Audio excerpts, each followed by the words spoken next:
Ayan mga kapanda, magluluto tayo ng apple soup. Ayan. So, ito lang. May apple tayo. Meron tayong seedless na red dates. And then, meron tayong honey dates. Kasi wala akong sweet almond. So, ito na lang ang gagamitin natin guys. Yan. Lasa na natin guys. Lasa natin ito ng guys. Lasa natin ng ating apple. Guys, lasa na tayo ng ating red dates. Gusto kong damihin. Gusto kong damihin. Hatiin natin yan guys.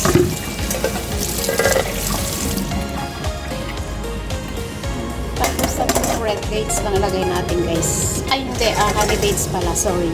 Kasi matamis to. Yan na mga kaaning-aning mga kapanda ang ating naka-ready na luluto natin sa ating sabaw. Yan, yung ating mansana, sapo. Yung ating red dates. Yan ang ating honey dates. Sana all may honey. Chararot! Lagay na natin dito guys.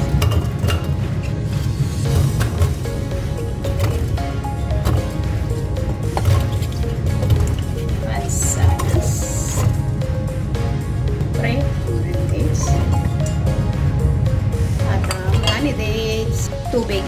Mainit na tubig ang ilagay ko guys para mabilis. Diba? Tabad lang ang peg. Ayan.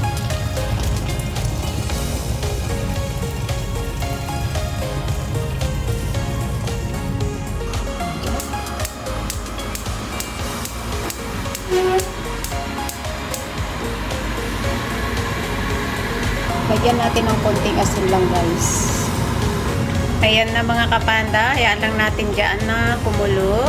Ayan. So, para lumabas yung lasa ng mansanas at yung mga red dates at honey. Ayan. Honey dates. Tapos, hinaan natin yung apoy. Ayan. Para mas maganda is slowly na naluluto.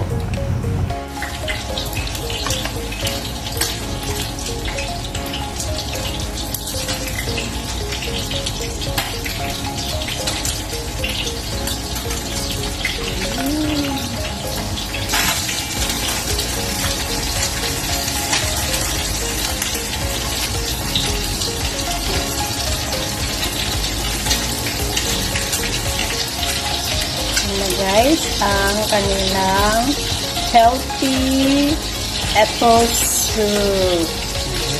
Ayan. Gusto ko rin ito guys. Since hindi naman sila mahilig sa prutas, o di i-boil ko na lang, diba? Ayan. Marami pong salamat sa ating silent viewers, members, super chatter, all white team supporters, OFW, live host na papasagot sa ating premiere during the day and the night. Marami pong salamat and God bless. Mwah, mwah, chup, chup. Ingat. Mwah.